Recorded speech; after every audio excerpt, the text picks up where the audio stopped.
Humanianity, a new religious call. Humanianity, religion for us all. Humanity, now we all can see.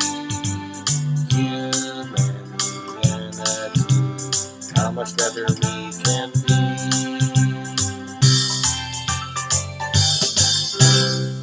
Hi, I'm Bill Van Fleet, and this is Humanianity Conversation number 39, recorded on March 23rd, 2020. It is the first recorded conversation with Stephanie Jones, an IT person who has become interested in the concept of humanianity and has done some studying of the website, humanianity.com. Most of the session consisted of my providing answers to her most prominent questions, involving how I came to be involved in this project, the relationship of the concept of humanianity to the existence of the various specific religions, and the relevance of the issue of child rearing to the idea of a major improvement in the behavior of our species. We also did some examination of the various components of the website. We're looking forward to more such discussions. Hey. Hi. Okay. I'm so sorry. I'm so sorry for all the delays. Oh, I understand. Your life is complicated. That's not been. Today has been a crazy day for sure. Yeah. I can imagine. But we are here now, so let's do this. Yes. Okay, so this is Humanianity Conversation number 39, and wow. And we had talked briefly about the nature of it, and it was one of the main things was to help you to become more familiar with some of the unusual aspects and complexities of the concept and everything, and hopefully on my part that you might see the value in it that I see. However, this should be open to challenge. In other words, anything that does not seem right about it, that's what needs to be explored. And there certainly, anything has its imperfections, and I want to find those imperfections because my goal is perfection. I'll maybe never get there, but at least have that goal. Sure, so, I understand completely. Well, I'm honored that you would be willing to let me be part of the process. Oh, well, I'm honored that you would allow yourself to become a part of the process. Okay, so, great. Okay, so I guess maybe one of the best ways to approach it would be, what is the biggest question that comes to your mind about, quote, humanianity? Well, I think like you and I have talked a little bit briefly already, but now that we're in the official setting for this video conference, I think one of the key questions that I had was, what was your motivation originally for the overall concept itself? Like, because I know you and I have talked about, morality and things like that, and so I want to know, I guess, historically, how you came to the point where you felt it necessary to develop the belief system Humanianity. So if we could start there, that might help me get the questions rolling. Okay, yeah, well, that's a good question. It is the product of the main factors in my life. I'm getting close to the end of my life. I don't like that idea, but I would not say that. Oh, you wouldn't? Okay. But at any rate, it's pulling together the things that have been of major interest to me in my life. Now, I've always had an interest in understanding what things are all about And so that led me into philosophy and also into science. And so I had an interest in science from very early childhood, where I got into my father's scientific equipment while he was away and everything, and did experiments and so forth, and got chemistry sets and did things that would never be allowed today, like studying the effect of anesthesia on my friends. And, wow. And then that led into studying hypnosis, and then that led into psychiatry and psychoanalysis, and then family psychiatry and milieu therapy and therapeutic community and all sorts of things like that. Wow. And, to let you know, my dad was a chemistry major at Duke University before he went on into medicine. And I was glad to hear you say that you went into like the hypnosis realm and things like that, because he got me interested in things like potassium nitrate and the effects that it has, and the explosive effects that it has. And so that was where my mind went off into the chemistry world for a while. Yeah. Well, I tried to make bombs, but they would. I never got to one that actually made noise. And, okay. But at any rate, then, because of my psychiatric interest, and primarily the interest in psychotherapy or the psychotherapies of various sorts, helping people to deal with horrible lives and feeling bad and so forth, and observing how we often do things that lead to problems, sometimes big. I then, as my life went on, I began to pull that all together to ask the question, well, why is this happening, and what is the answer? And so this led me to come up with an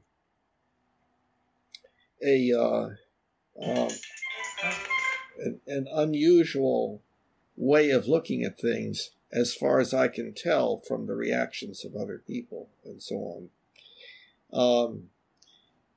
One of the things that,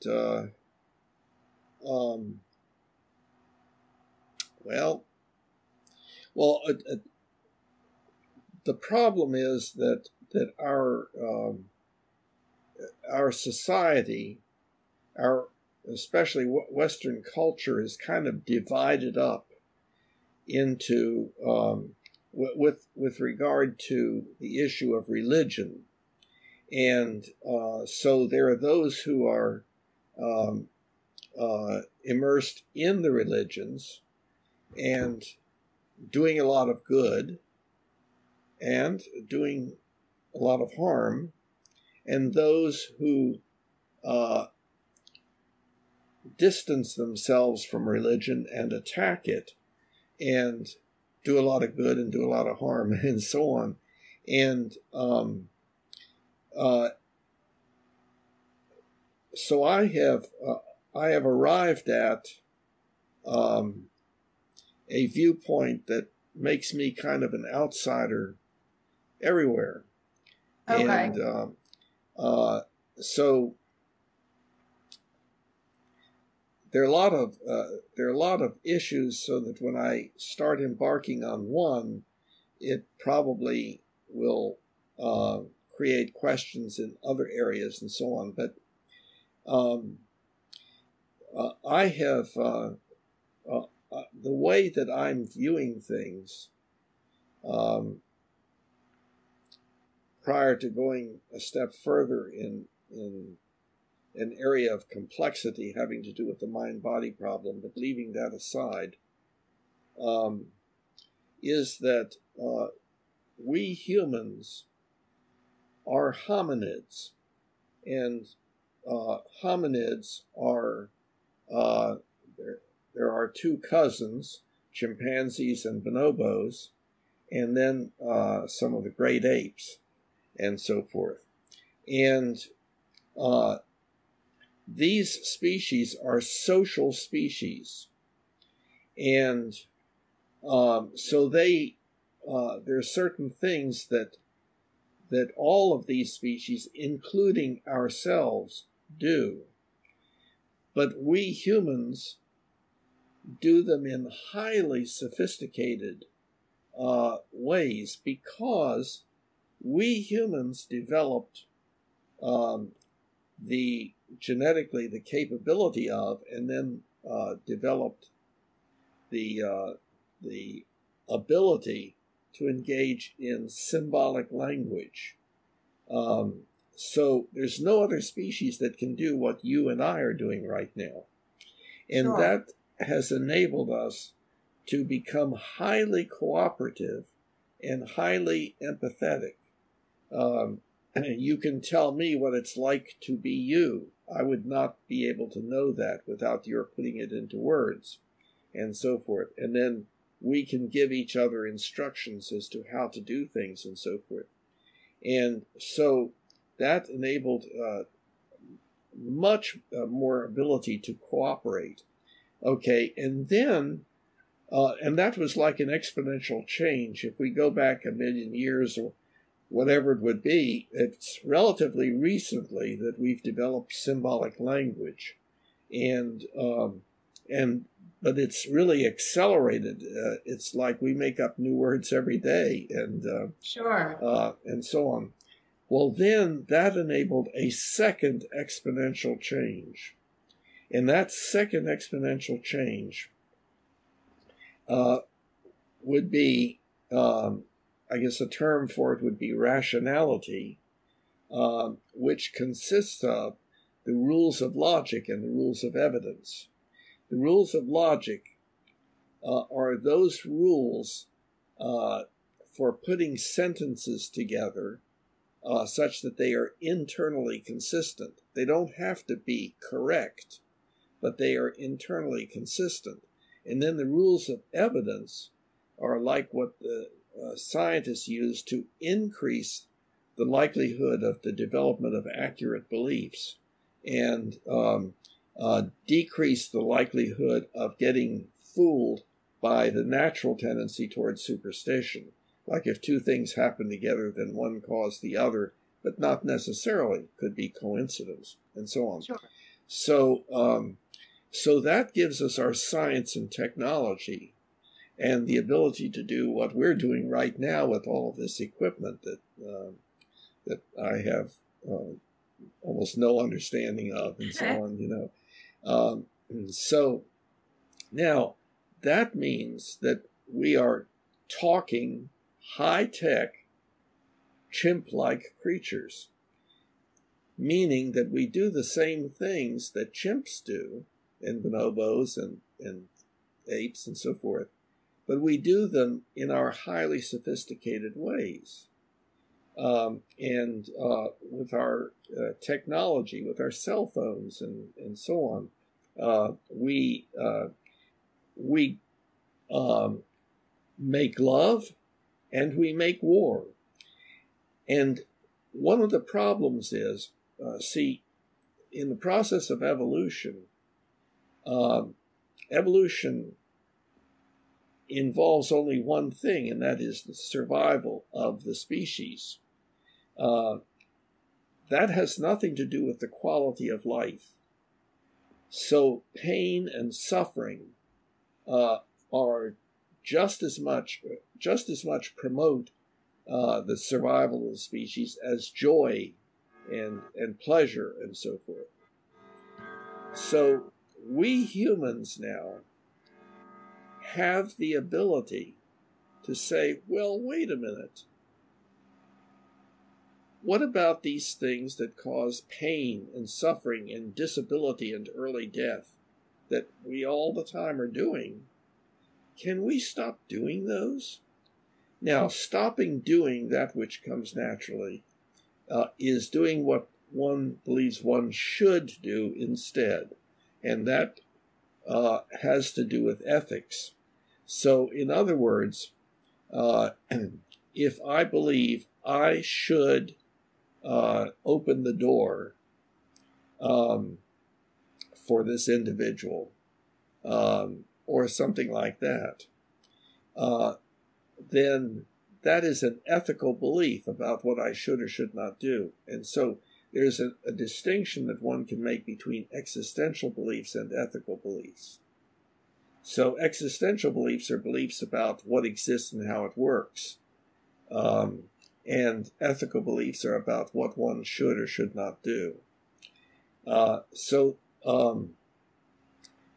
What I see Humanianity as being is this movement within our species, and especially within our religions for certain reasons, toward a different kind of ethics, but we are very early in that.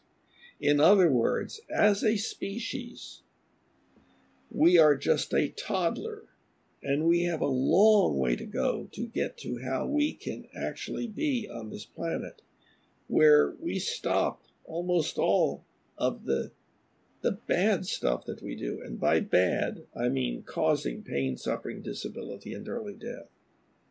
And we may never get there because we may destroy ourselves next month. What with the powers that be playing nuclear chicken. Sure.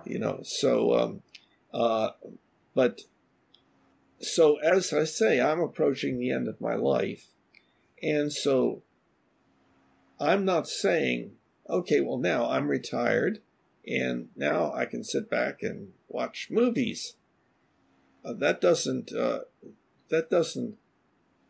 do much for me. What I want to do is to do my little part, however little it might be, toward helping my species to become better. That means working on myself and advocating to others what I have arrived at and stuff like that. So this is the answer to your question of how did I historically come to where I'm at.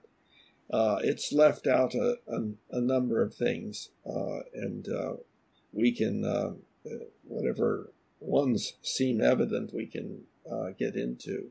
Sure, and I certainly don't want to pry too deep into your personal life, but that explanation does help as far as how you have progressed in developing this I guess, and how you've developed Humanianity, basically. Yeah, well, you don't have to worry about asking a wrong question or prying or anything like that. Okay. I do respect the privacy of others and so forth. Sure. So there are some questions which I would not be able to answer completely or to the satisfaction of those who might be interested and so on. But at any rate, so don't worry about that. Don't worry about asking me any question. And if it's something I can't answer, I will explain that I can't answer it.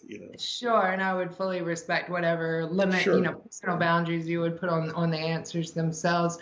That does certainly help. I do appreciate that. I think so. I think that does lead me to my next question that I think you and I have discussed previously, but in the format for this official video conference.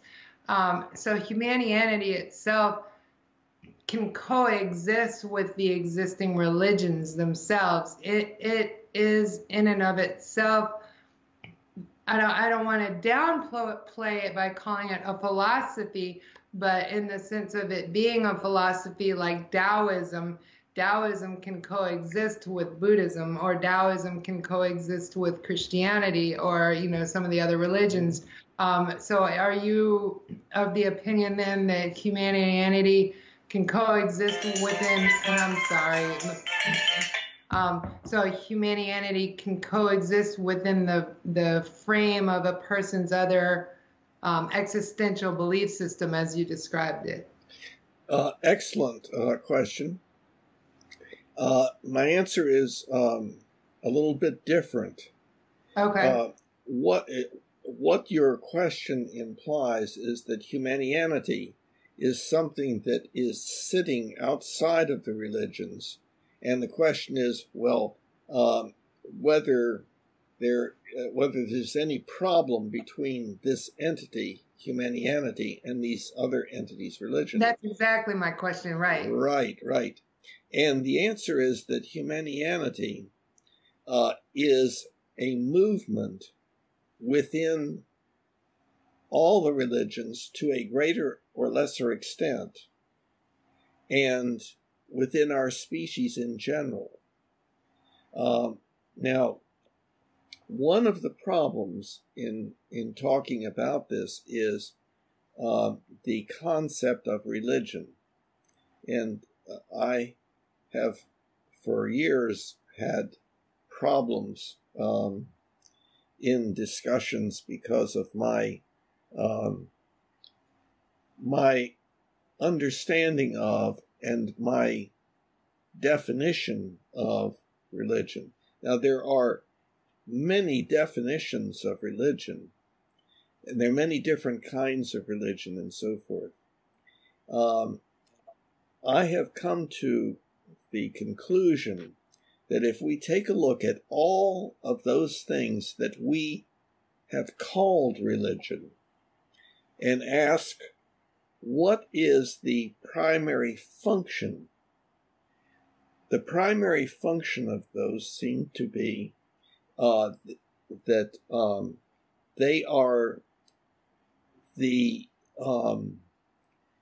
social entities within the cultures in which the effort is to work together on how to live good lives, how to be good people, what one should and should not do. And that's why people listen to sermons and so on. That's why they study literature, like the Bible and the Quran and so forth. And that's why they have discussions. Ultimately, to answer the question, well, what should I think? How should I try to feel? What should I try to do? How should I relate to people? What should be my outlook on life? How should I look at things in order to do that which is good? Okay. And now Sorry, my dog has now decided she's going to join our humanity discussion. I apologize. Your dog is welcome. Yeah, dogs are social species also. And absolutely. Yeah, so we will probably get into that because dogs have ethics also. Yes. And so that actually is good timing, because there is a naturally occurring ethics. In other words, that individuals within a species, within a social group and so forth, have learned what they should and should not do. And the natural way that is accomplished, almost entirely, is by a struggle for dominance or obedience to the most powerful. In other words, how do you tell what you should or should not do? Well, the small child in the first year of life begins to learn, I shouldn't do this, or, well, I really should do that. The family dog learns, I should not get on the couch, or whatever it might be. Sure. Or when I hear the word heel, I should do such and such. Right. Okay, so now that doesn't mean that the dog has language, or the small child has language and can put that into words. So an ethical belief does not have to be put into words. In fact, a lot of our ethical beliefs are pretty much unconscious. We just automatically act according to them. Okay. And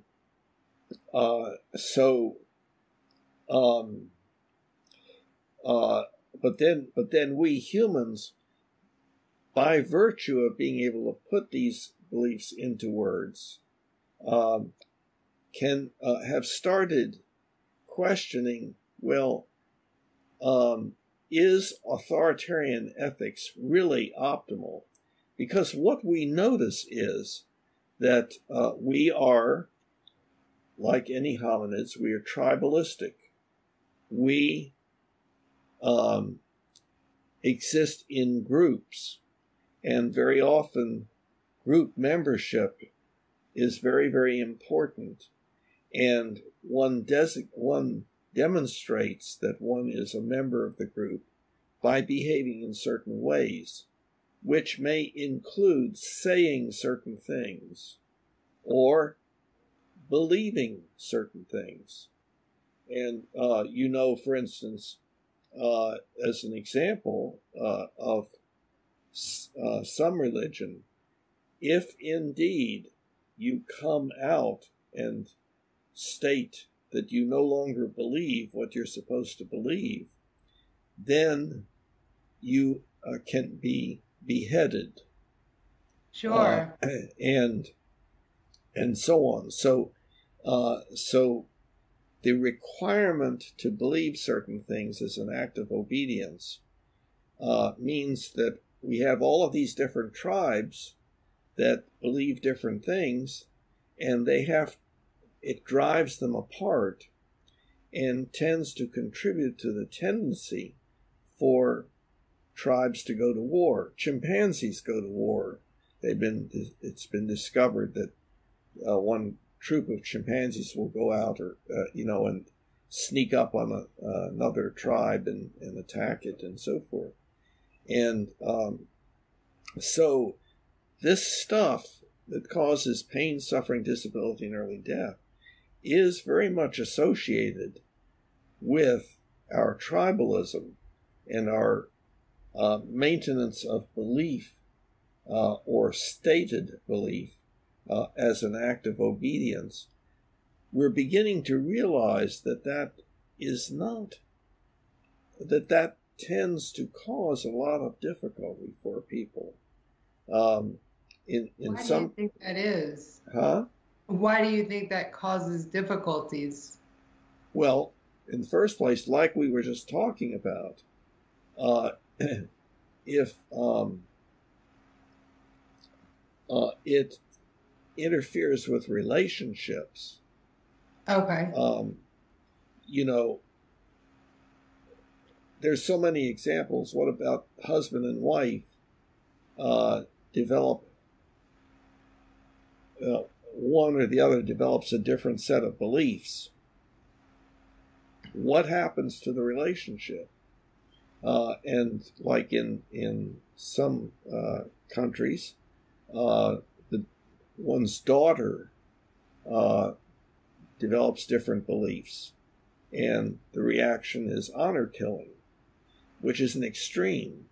But Sure. Relationship breakdown occurs all the time. And if you take a look at most relationship breakdown, it involves the struggling for dominance, an issue of who is going to obey whom, about what. And some of that can be about beliefs that are in what we would consider the religious area, but they can be beliefs about other things, finances or whatever. Okay, so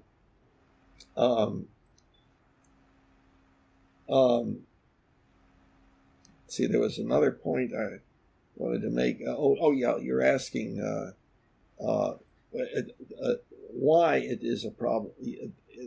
We find, for instance, that sometimes individuals are in a subculture that has a particular set of beliefs and then begins to question them and runs into trouble with, well, kind of the big example that I gave was the honor killing and so forth, but Sure. it can be anything of that sort. So, or two people want to be friends, but they have different beliefs that they have to maintain as an act of obedience. So that interferes with them coming together. See, so now there is we humans are trying to get beyond that. There are the interfaith efforts, and so the different religions are trying to cooperate and come together, and they're sharing and comparing their ideas, and the ideas kind of change and become adapted such that they can accept each other's beliefs, and then there is this cultural phenomenon, usually labeled postmodernism, where people solve the problem by saying, well, there's no absolute truth, so what's true for you may not be true for me, and vice versa, so we just won't talk about it. We'll, Okay. that's your thing, I have my thing, and so we do see a lot of that in the world today. You're right. Yes, that's postmodernism, and that does cut down on fighting, but it paralyzes. The more that we cannot agree, and the more that we have to avoid discussing areas of disagreement, the more we are fragmented. So now people tell me that I'm all messed up here about religion, because religion is, quote, just a bunch of fairy tales, or religion is a bunch of superstition, or religion is a bunch of things that we know are not so, and so forth.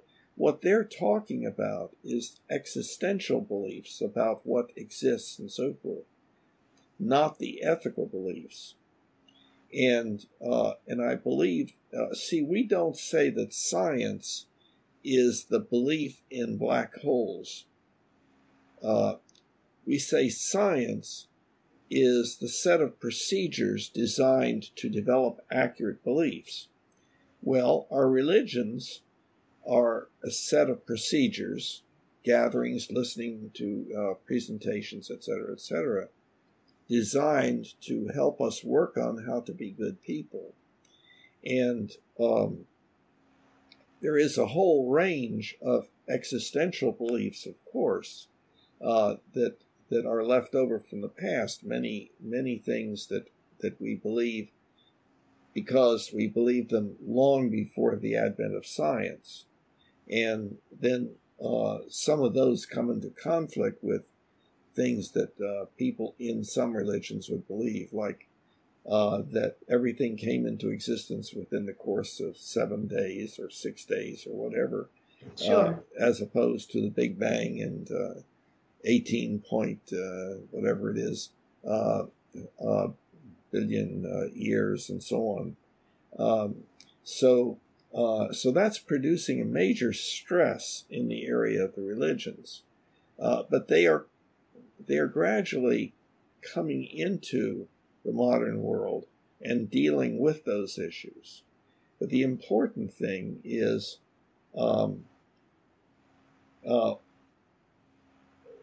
how should we live? How should we treat each other? How should we live on this planet? And some of the things that have been in the religions, like taking Christianity, for instance, where women are supposed to not participate like others. And at one time,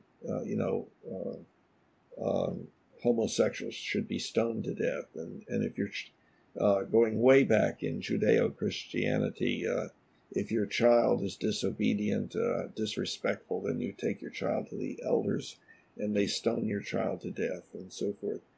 We don't do those things anymore. There's a relatively new thing now having to do with what used to be citizens' rights. In other words, if you were a citizen, then you would have the right to do this, that, or the other, but if you were not, then you didn't. And now we're talking about human rights. In other words, just that if you're a human being, then you have certain rights. So we're beginning to identify our species as our tribe, and that is a good thing. And of course, democracy, and so the alternative to authoritarian ethics, the ethics of obedience, is the social contract, where people get together and they work together for the benefit of everyone. Their procedures are not imposed upon them by either somebody outside who is more powerful or the most powerful, frightening individual in the group. Instead, it's let's devise our procedures that are the same degree of fairness to everyone, and keep working on improving our lives together.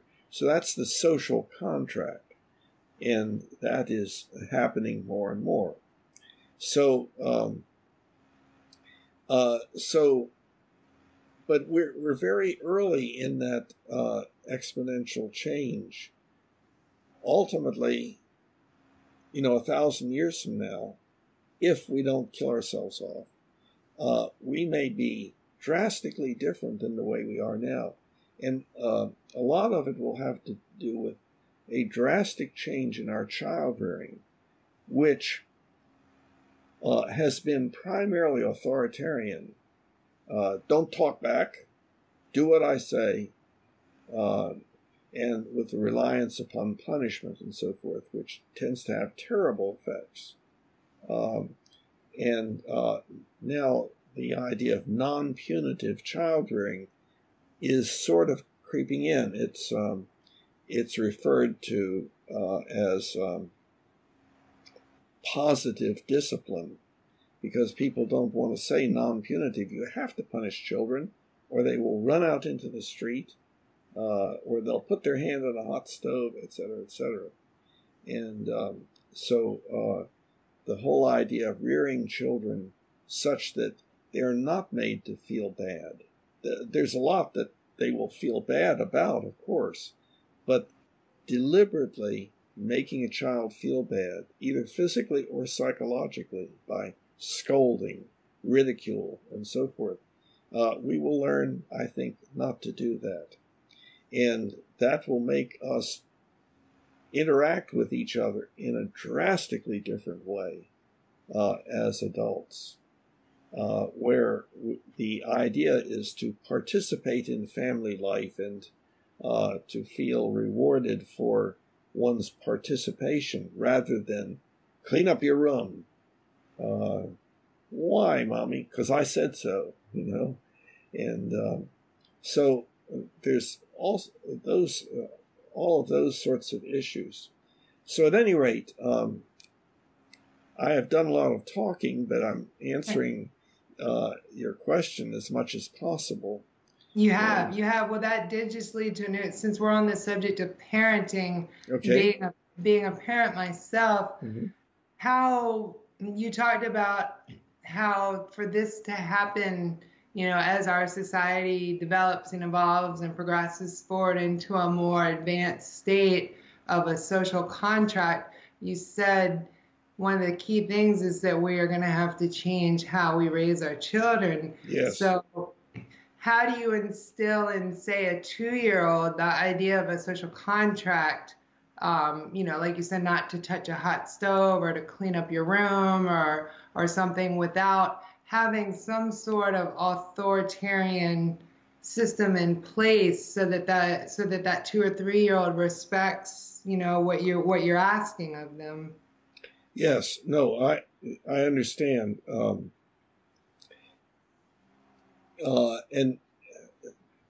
it is easy to misunderstand what I'm saying. The responsibility of the parent is to keep the child safe, Mm-hmm. and also to help the child to mature. There are two ways, two models to consider. One is the one that tends to come naturally. That's authoritarian. It's my job to make you do the right thing and make you do it over and over and over until it becomes habit. Sure. The alternative to that is that the parent is the child's coach, where the parent, the child is indeed trying to grow up.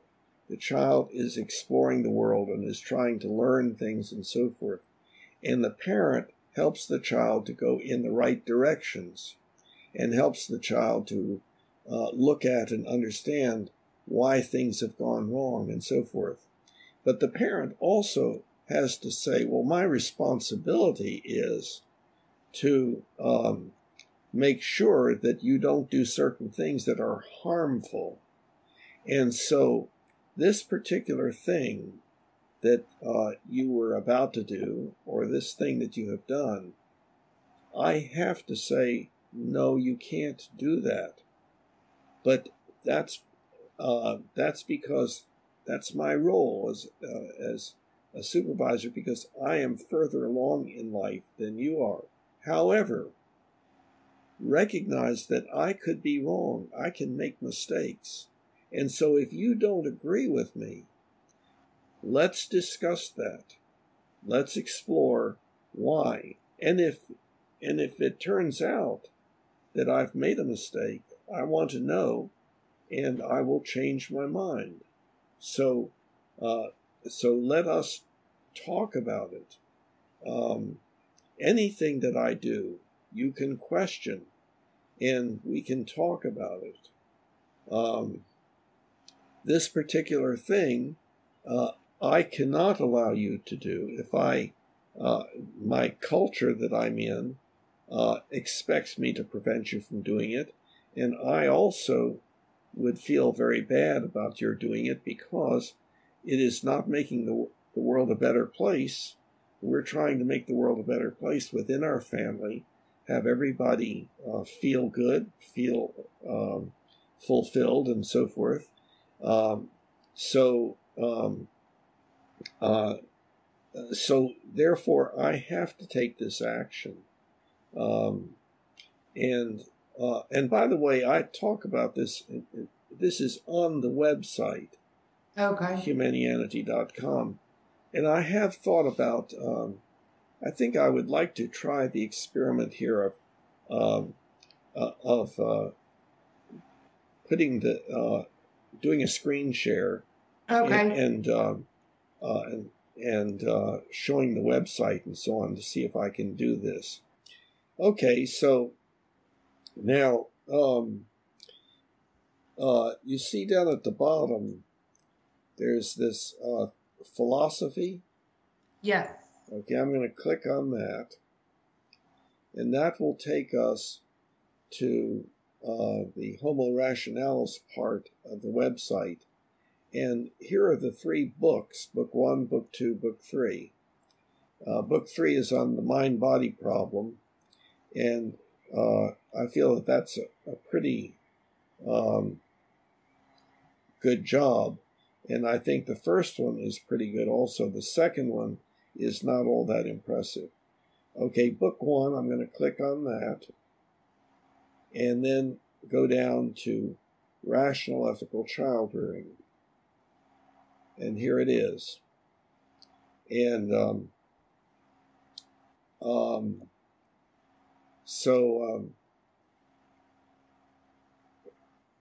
let's see. Can you see the whole thing? Is anything cut off? I can see down to the sentence that, and the last line I can see says, and it is perhaps a matter of, and then that next line gets cut off. Let's see, where is that? Down in 1, 2, 3, 4, in the fifth paragraph, the paragraph that begins the first model, therefore. Okay. Okay, the sentence that says the standard model does not work all that well, and it is perhaps a matter of, and then I lose the next line below that. The next line below that. Oh, I see it. I see the standard model. Yes. Okay. Yeah. Okay. We're seeing the same thing. Okay. So at any rate, so I talk about the two models of child rearing, and describe the different models. The standard model comes naturally from our basic animal nature, our basic hominid nature. It's our human version of what comes naturally to all higher animals, meaning social animals, and so forth. So at any rate, this is all described in pretty great detail about this new model of child rearing, and I talk about the 4 levels of child rearing, which are punishment, reward, teaching, and modeling for identification. And the lowest level of child rearing is punishment. It is the one with the worst side effects. And let punishment mean anything the parent does to make the child feel bad physically and or emotionally because the child has done what the parent does not want or has not done what the parent does want, and so forth. And there are formal punishments and informal punishments and stuff like that. I've had the situation where some people have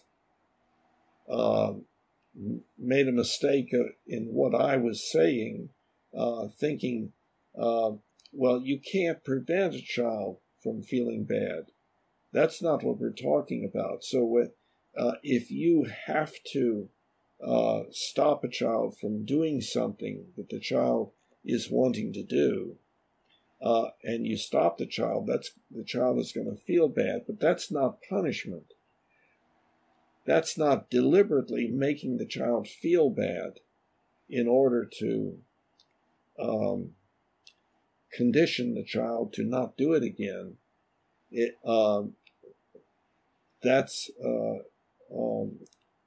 Instead, you're just stopping the child.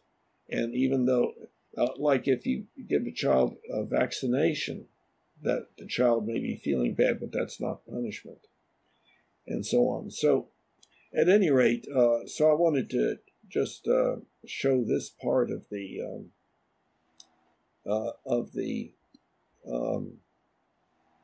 website.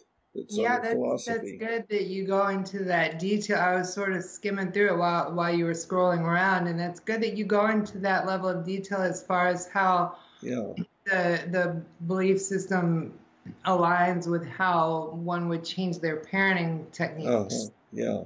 Absolutely. Yeah, and right next to philosophy, by the way, is podcasts, and I'll click on that, and there we go. And then the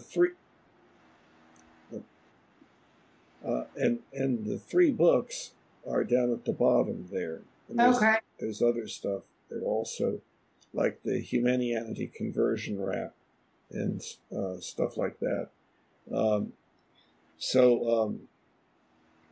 And of course, conversations, that's what you and I are doing right now. Okay. And we are down to 38, so this will be 39, see? Okay. And then the belief manual is kind of like, it is a Bible in the sense that we are it's always under construction, and it has an outline here. Everything is explained, has an outline, so you can register and sign in and work on your own belief manual, which would be those things that you believe or don't believe about what should or should not be done, and so forth. The red ones are ethical beliefs, and the blue ones are existential beliefs. And you can turn on voting and find out how many people. 29 have registered, and 6 people agree, nobody disagrees, and 23 have not expressed an opinion, and so forth.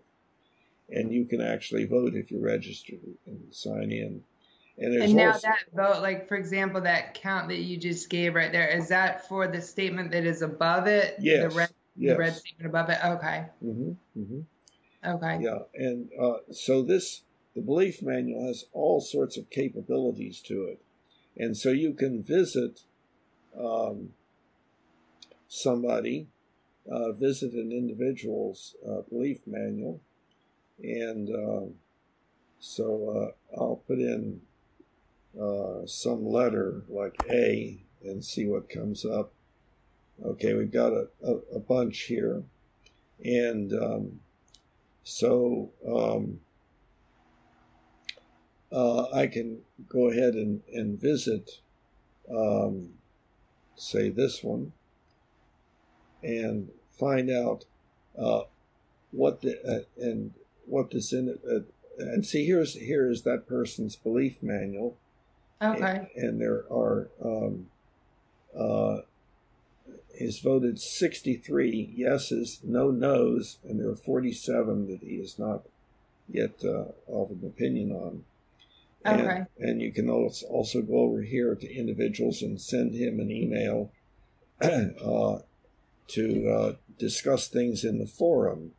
And so you can go down here to the forum and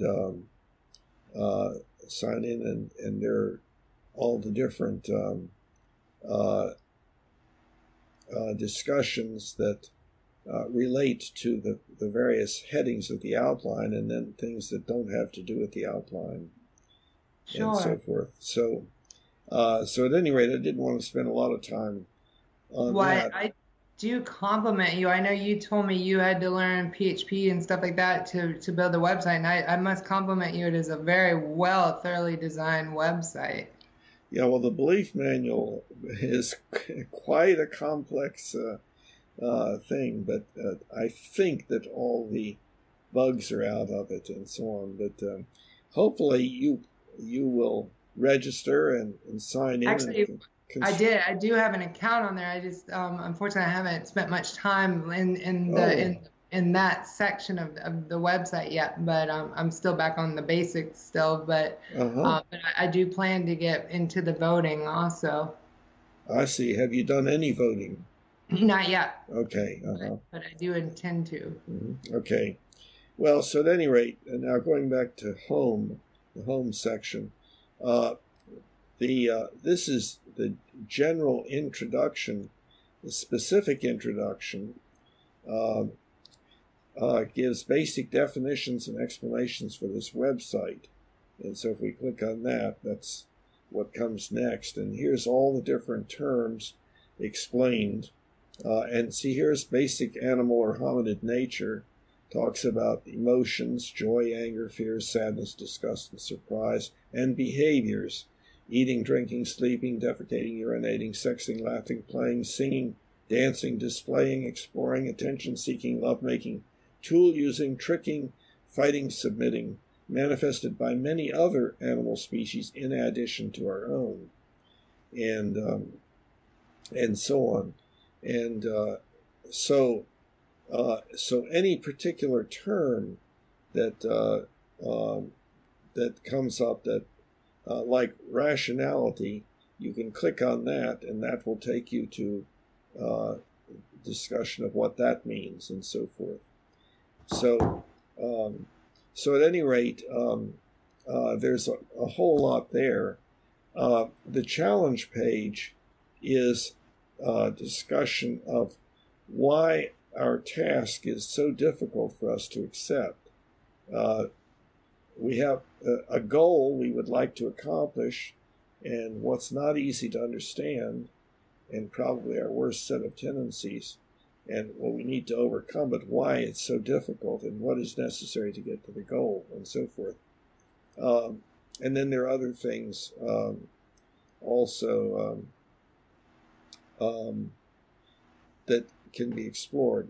Well, I think if we can kind of pause here on the challenge for a second, this does bring up one key question that I had thought of earlier that I think this would be an appropriate point if it's okay with you for me to go ahead and ask it. Yeah. But I think one of the big questions that I have for you is in a wide-scale global adoption of the Humanianity philosophy as a whole, and like I said, I hope I'm not insulting you in any way by calling it a philosophy, because I do see this as something bigger than just a philosophy. But I think one of the biggest things that keeps going over and over and over in my head is the human, like you said, humans are survivalists by nature. We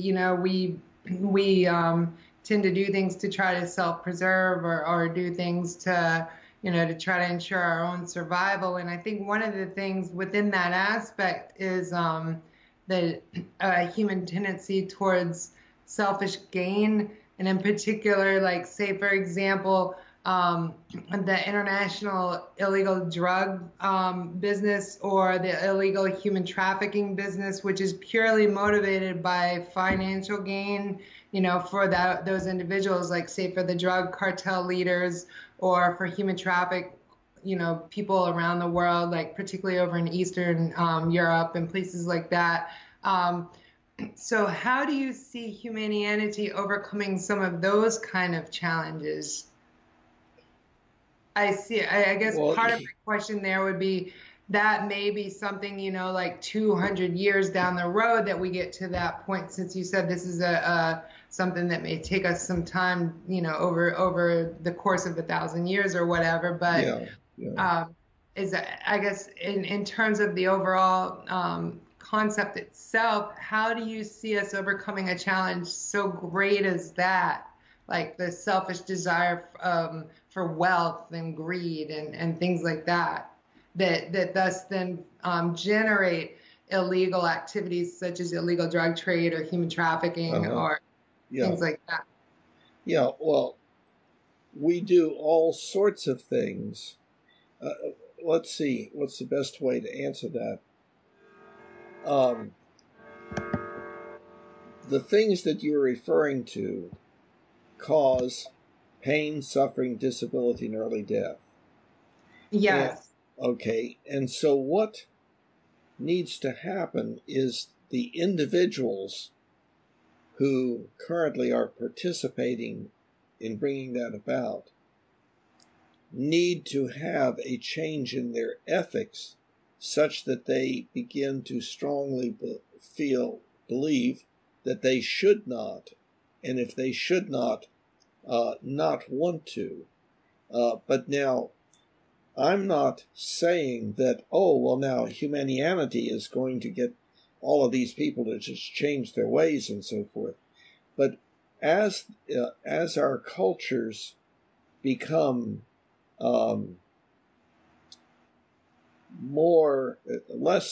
less authoritarian and more social contract oriented, and we get away from the idea of punishing people into submission and more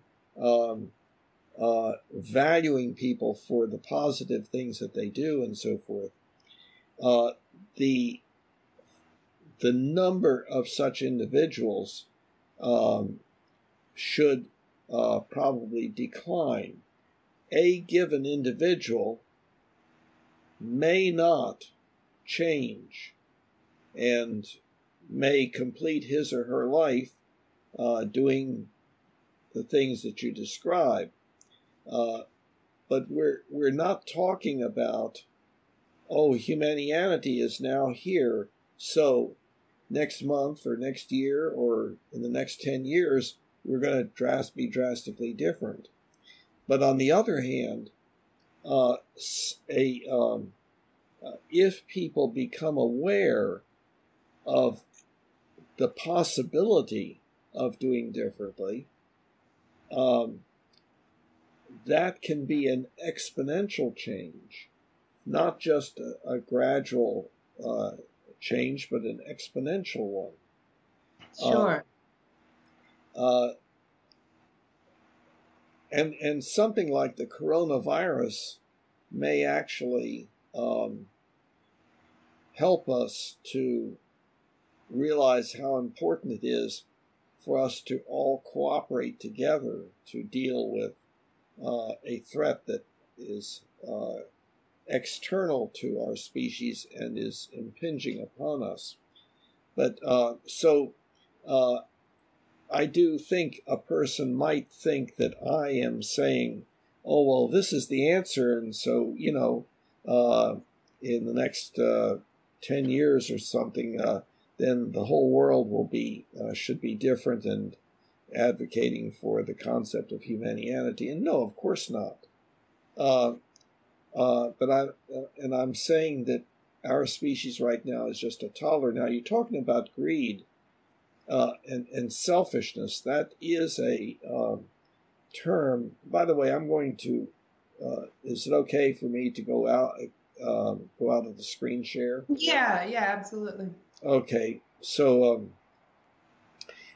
see, there's a problem with the term selfish.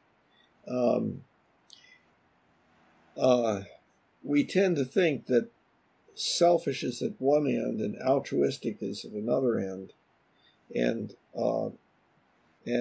a person says, "Well, I'm very altruistic, and I'm not at all selfish."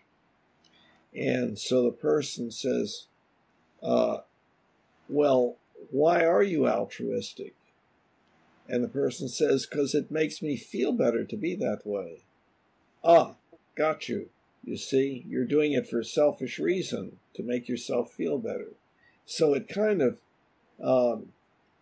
it makes the term somewhat meaningless. Now, on the other hand, people do vary with regard to how much concern they have for other people than just themselves. So there is variability with regard to that. Okay. And punitive child rearing tends to make the child oppositional and therefore not interested in participating. Leave me alone, I want to do such and such. Whereas non-punitive, the kind of rewarding, teaching, and modeling for identification kind of child rearing leads to the child wanting to do his or her part to make family life better, to make the world a better place. And the modeling for identification would be the demonstration to the child of how the parents are trying to help within their community or trying to make the world a better place, and how they're working on themselves to make themselves a better people and so forth. And so that gives the child an entirely different orientation. But the more we punish children, the more they are oppositional. And people are pretty strongly oppositional. They're worried about freedom. They want freedom to be left alone. I want to do what I want to do, and I don't want anybody interfering and so forth. And of course, we should have more freedoms to do things that are non-harmful. So there are some cultural prohibitions against some things that are not particularly detrimental, and so on. So What? Yeah, so that is kind of where I'm going with that question, and I don't mean to cut you off right there, but Go that ahead. leads to something that before I forget I'd like to ask. Mhm.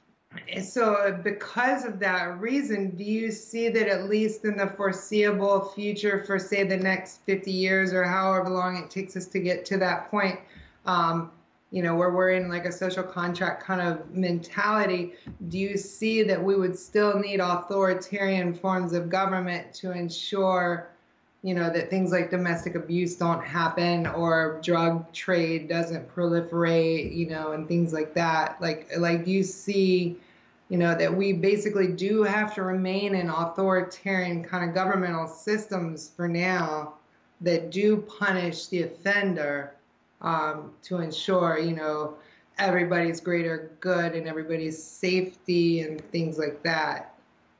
Well, one thing to note is that it hasn't worked so far the way we do You're things. right. That is true. That is true. Now, by authoritarian, we're talking about. Well, no, I understand what I think what you're saying is, do we not have to have laws that say if you do such and such, then this bad thing will happen to you?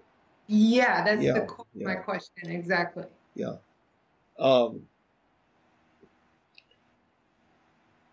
Of course, we can't just stop doing that. Okay. But on the other hand, we can move away from it. That idea of moving away from it has to do, it has been talked about in terms of rehabilitation instead of punishment. Okay, that makes sense. Yeah. Now, we have a strong need and wish to make people suffer when they do things that we don't like. And a good example is, let's say there is a serial killer whom we apprehend. Now, that serial killer is dangerous. So the serial killer has to be quarantined. That's not the same thing as punishment. We can say, okay, this individual has to be quarantined in this area where there is increased supervision and other people are not in danger and so forth. But we can give that person as good a life as possible in that setting. People say, no, that person has to pay for what they have done, and so forth. They need to be made to suffer. Don't give them a good life.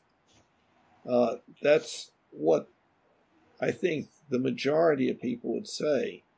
They look forward to a person getting what is coming to them by virtue of having done what has caused suffering, on the part of other people. Sure, I do know a lot of people do feel that way. As somebody personally I am against things like capital punishment. I'm against, I'm against things that, I don't, I guess I'm on the opposite end of what a lot of people, I'm a pacifist at heart, and so I feel like, yes, we would need to contain that person for the safety of the greater society. But like you're saying, while they're being confined and since they have no other choice because of the actions that they took, we should do everything we can to try to make their life as pleasant as possible for them, so and give them the opportunity to lead their lives in a different way, in some way being helpful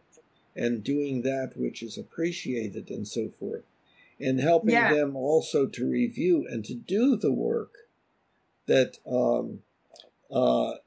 is involved in changing this programming that they are the victim of. And one of the most extreme statements, apparently, that I can make is from judging from the reactions of other people, is that I feel sorry for Hitler. He was a victim, just like all the other people that were victims of that process. Sure. He was a victim of his child rearing, his life experience, and of the reactions of the culture that reinforced that. You know, Oh, so I understand. I that doesn't shock me. I feel sorry for Osama bin Laden. You know, yeah. and yeah, absolutely. I agree with you. I agree with you there completely. But that makes sense. Okay.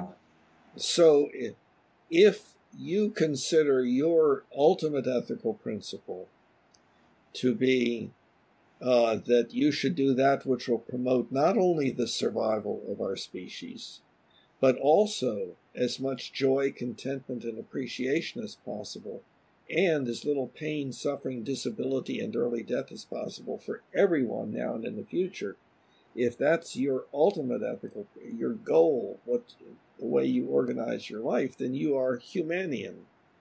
And you can be Christian Humanian, you can be Buddhist Humanian, you can be, and so forth. So, yeah, and I definitely see now where it doesn't conflict with a certain set of religious values at all. Right. Right. I think some of the, you know, I think in particular, Humanianity is going to be especially beneficial to people that didn't grow up with, like, say, a set sort of religious beliefs, but even for those that did, since it doesn't conflict with anything that they believe, you know, for the most part, you know, I think there are certain religions out there that are to the extreme, like we talked about beheadings and things like that, you know, that I think that those groups of people are going to need more societal change to come to this point. But me being a Christian, you know, this is directly, all of this is lining up with pretty much my belief system anyway, you know, do unto others as you would do unto yourself, you know, and so that makes sense. Yeah. Do unto others as you would have others do unto yourself could be a problem if you were a masochist. You know, Sure, people sure. raise that. So well, it's you know, it wasn't you know, it's that statement isn't meant to I cover know, things right. like mental illnesses and things like you know, sadomac. I Yeah. never can say that word right. No, I'll just give that one over to you again. No, I was just that's a small thing, but in other words, in questioning, the question is whether that would be the best ultimate ethical principle, or whether the Humanian one would be a best ultimate ethical principle, where treating others as you would have others treat you really fits under that, is consistent with that ultimate ethical principle. That's what I'm saying, that they don't conflict at all. Basically, I see Humanianity and the Golden Rule, as it's called, sort of agreeing with each other in that sense. Absolutely. Yeah. But that does lead to, I guess, another challenge that I have as far as, you know, like, all right, so let's, you know, I guess it's hard to go into this subject without calling out Islam itself, but Islam in its current state is a very punitive religion. And so how do you see, and Islam itself, you know, is roughly 1,400 years old or whatever. And so how do you see us overcoming that much tradition within, like, say, a religion like that does punish non-believers and the infidels and things like that? Like, how do we as Humanians overcome challenges like that? Yeah. As Humanians, what we do is we work on our lives, work on ourselves and our lives, such that it becomes increasingly apparent that it is a better way to live. So it's not a matter of killing off all the Islamists or somehow defeating them or something like that. Sure. But advocating to them that maybe there are things that no religion is perfect, despite the belief that on the part of some people that there is such a thing as perfect religion, and that one has to just obey it, without questioning, and so on. So, and I think that that is kind of the example, the most extreme example that I can think of authoritarian religion. Right. Yeah, Right. And so that the whole authoritarian approach to things is what comes naturally. We humans are getting this new idea that we can do things differently than our basic animal nature would have us do. So Okay, that makes sense. So, in that sense, like say for that, or say for example, for modern day Islam, or for like there's the two different sects, the Sunnis and the Shiites, and so for the one that is more authoritarian and more militant, and I always forget if that's the Sunnis or the Shiites, but for that particular branch of it, it seems to me like one avenue that Humanians could take would be basically, like you said, we go ahead and behave in this way now, and so they see that as an example of this new belief system is not contradicting anything within Islam itself or anything like that, Well, and so it might. I mean, there are things within the various belief systems that are contradictory to each other and so forth. And there are, I think, in most of the religions, there are some things that are non-optimal. And we within Christianity are showing how we can move ahead, that we can get beyond the way we thought about things 2,000 or 3,000 years ago. Okay. And to see, I think one important concept is that the Bible is very important as a diary of our species, a diary which we are still writing. Right. But so we can take a look at our diary and should study it to see where we've been and how far we've come, and get some idea of where we're going in the future. So now, of course, that would be contrary to the idea of the Quran being the answer with no improvements, possible, and so forth. So, we have many of us have lots of difficulties to overcome in this area. But again, I see us as just a toddler, and we have a long way to grow up. It would be nice if we had an adult species as a parent, to guide us and so forth. But we have to just do our own thinking. That makes sense. That makes perfect sense. Well, and actually, I sort of took us a little bit off topic with that, but there are actually some commonalities, or there's already some bridges within Christianity and Islam, because there are, Islam doesn't disagree with some of the historical points that Old Testament, that the Old Testament talks about. Like they believe in, Moses. I mean, they believe Moses, did lead the Israelites around, and they actually do believe that Jesus was here, and they just believe he was a prophet, not the Lord, And so there are potential places for those two religions to come together at places of agreement. But it seems to me like Humanianity would help in that regard, to help us come to a better place of peace, as far as, not taking it to the extreme violent ends of the disagreements that those two religions have with each other. I guess, does that make sense? Yeah, one of the important things that, see, first of all, Humanianity, I came up with the label. The word had been used derogatorily in the past in one place, but it was essentially an unused word. But of course, there is some familiarity because of Christianity. It helps it to the name helps to reflect its identity to some extent.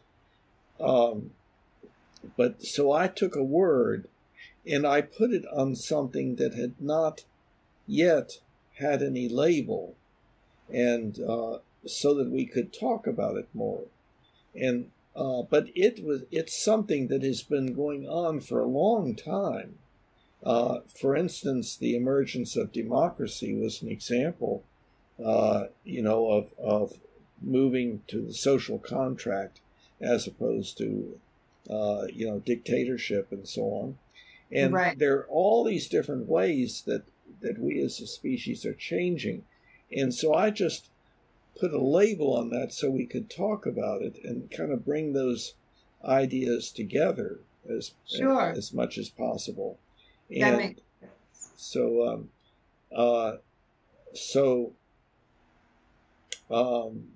See, I forget why I was making this point. But anyway, Well, it's nice to have a name to it, because that's how, when you do bring religions together, people of different faiths together, you have a common vocabulary that is developed through Humanianity, such as the HUEP principle. And how do you actually pronounce that, HUEP, or do you just say HUEP? I've heard people do that, pronounce it HUEP, and so on. No, the HUEP is what I usually say. And people have complained that there are these acronyms, PSDED, JCA, and so on, but there are not that many acronyms. That's almost all there is. You're right. I've read through a lot of the basics on the website, and there's really only a few acronyms. Yeah. Really. And it's easier to say the acronyms than saying the whole Humanian ultimate ethical principle is it's nice to have just an acronym for that. Absolutely. Okay. Let's see. I'm trying to think of other questions that I have. I think what this discussion has made me realize, as you and I have been talking, is that I want to get into the belief manual more, and I want to get active in the voting so that I can really delve deeper into the specifics, because now that I've read a lot of some of the core beliefs and some of the basics, now I think I want to delve deeper into it and see where this discussion takes me further. And actually, I was going to ask you if, after this one, if maybe you would consider having a subsequent, like another round, like another session with me, basically, and that we could record on video again. Yes, absolutely. I mean, I've done, I think I've had 16 conversations with one or two individuals and so on. So, that's good. The more we have, the more we can get in depth with regard to things. Exactly. Okay, so that's not outside of the realm of what you'd be willing to do then with me then. No, absolutely not. I would like to do that. Okay, good. Well, thank you. That's because as we've been discussing all of this, it made me realize more and more that I was hoping to ask you if we could have another one, so that would be good. Mm-hmm. Trying to think of any other major questions that I can think of right now. I think back to the parenting in particular, because that was one that I kept thinking of. What if what if you have just a bratty child, Bill? What if you have a child that just is a brat, and there are, we all will admit that there are children out there that, a lot of parents are blessed, and I was truly blessed to have a child that was very easygoing and very, he's a very smart kid, and he grew up being empathetic and sympathetic, and I could very easily see him being one that could quickly adapt into a social contract mentality early on. But what do you do with that bratty kid or that, ADHD kid that just refuses to pay attention? What do we do with challenges like that? Yeah. Well, first, referring you to that chapter on rational ethical child rearing comes to mind. But then, to be more specific,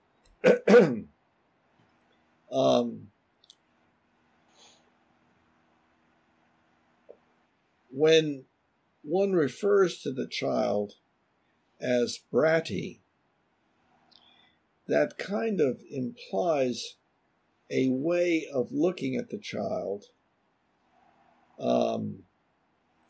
that, and it may not be, but it implies a way of looking at the child as that the child is a bad boy, let's say, or is oppositional or something like that.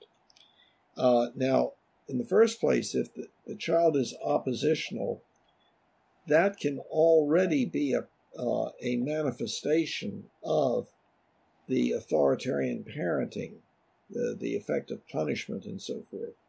And that can, begin very early in life. But on the other hand, when we talk about, children having different temperaments, like some children are easy and some are not and so forth, that's Right. no different than in any of the other species.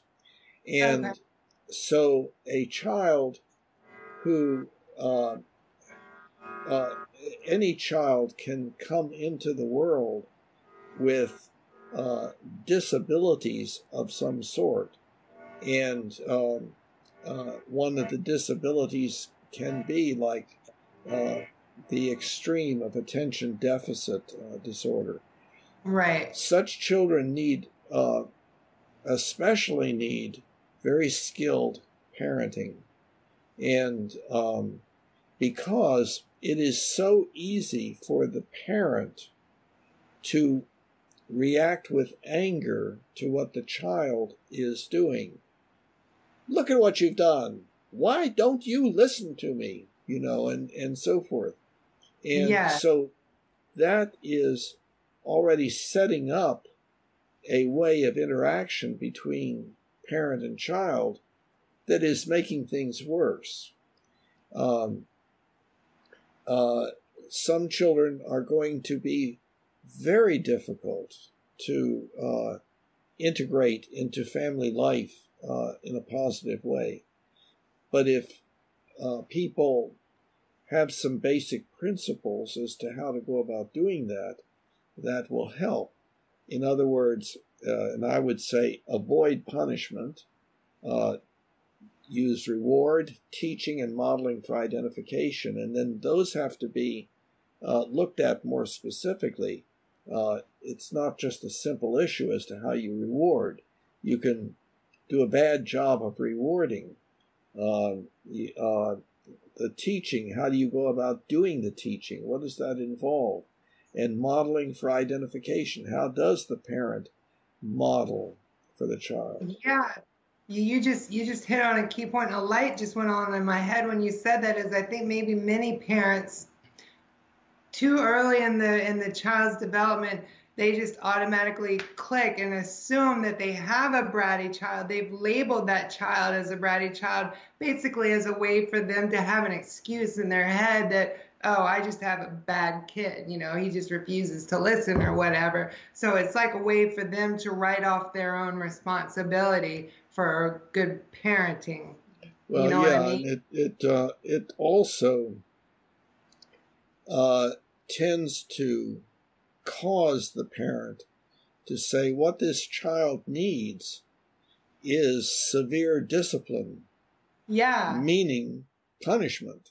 And Right. that just makes things worse. That makes sense. Yeah, That makes yeah. a lot of sense. Yeah, because I know a lot of parents early on are quick to punish, you know, and not give the child a chance to really express themselves to see why the child was acting out or misbehaving. You know, maybe there was something else going on that the parent was just completely, you know, too self-absorbed within themselves to even really focus and pay attention to what the child was saying to them. Yes. Yeah. That makes sense. That makes a lot of sense. Okay. It's you obviously within your psychiatric career, did you do child psychology or child psychiatry also? Because you do have it seems like you have a very good knowledge of child development. Well, yeah, I went into child psychiatry. I became a child psychiatrist. Oh, okay. But I did not tend to go down the route of doing child psychotherapy. Instead, most of my work was with parents. Oh, okay. That makes working with families and doing family psychotherapy and stuff like that. That makes sense. Well, Bill, I hate to say this, but I do have to cut us off short. I see my husband pulling into the driveway now. No problem. So, and by the way, in addition to Belief Manual, there's the forum where you can ask questions and we can have dialogue and maybe others will join in and so forth. Okay. So that's just another thing to mention. Okay. But it's been great. It's been great. Well, I appreciate this. I do want another round two, please. As soon as possible. Absolutely. All right. Well, I will talk to you later then. Take care. Bye-bye. All right. Bye.